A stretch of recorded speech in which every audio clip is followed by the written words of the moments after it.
विवाह के उपरांत हर युगल का यही सपना होता है कि उनके आंगन में अच्छी संतानें हों और वो संतानें उनकी जो खुशहाली है वो सदैव कायम रहे। किस प्रकार देखेंगे हथेली में, आइए देखते हैं। बुध के पर्वत पे चलते हैं। बुध का पर्वत, यहाँ पर हमारी मैरिज लाइन होती है इस प्रकार, और उसके ऊपर यदि खड़ी हुई रेखाएं बनी हुई हैं तो ये हमें संतान को बताती है। कितनी संतानें होंगी इन रेखाओं को गिनकर हम पता लगा सकते हैं। जब बड़ी रेखा होती है तो ये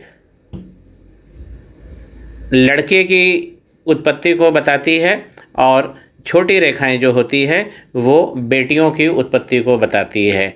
तो बड़ी रेखा को हम गिनकर ये भी अंदाज़ा लगा सकते हैं कि युगल को कितने लड़के प्राप्त होंगे, और छोटी रेखा को देखकर हम पता लगा सकते हैं कि कितनी कन्याएं उनके आंगन में खेलेंगी। उसी प्रकार जो अंगूठे का नीचे वाला जो फैलेंज होता है यहाँ पर, तो यहाँ पर भी आप देखिए स्पष्ट रूप से, जब भी इस प्रकार के ब्लॉक बनते हैं, जब बड़े बनेंगे तो ये लड़के को दिखाएंगे और जो छोटे ब्लॉक्स बनेंगे वो लड़कियों को दिखाएंगे। इस प्रस्तुत हथेली में दो ब्लॉक्स आप देख रहे हैं, एक बड़ा और एक छोटा, तो एक लड़का और एक लड़के की संभावना इसमें कही जा सकती है। यहाँ पर देखिए एक ब्लॉक जब खुल जाता है, ऐसा खुला हुआ ब्लॉक अगर आपको दिखता है तो ये संतान नष्ट होने का भी योग बताते हैं, जैसे कि अबॉर्शन में हो सकता है। तो अगर हम कहें कि ऐसे जातकों को 3 संतान का योग था लेकिन एक का नष्ट होना पाया जा रहा है, तो ये भी हम ऐसी भविष्यवाणी कर सकते हैं और इसका हैंड को देखकर उन संतान की संख्या और उनके लिंगों का भी हम एनालिसिस कर सकते हैं।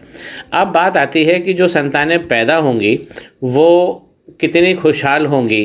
तो गुरु के पर्वत पर ये तर्जनी उंगली है, और तर्जनी उंगली का जब हम तीसरा पोरवा देखते हैं तो इस प्रकार अगर लाइनें बनी होती हैं, वर्टिकल लाइंस बनी होती हैं, जितनी ज़्यादा होंगी उतनी अधिक खुशहाली को ये प्रदर्शित करती है संतानों की।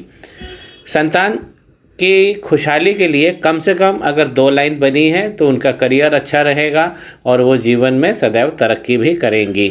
2 से जब ज़्यादा लाइनें हो जाती हैं तो ये उनके उज्जवल भविष्य की ओर इशारा करती है।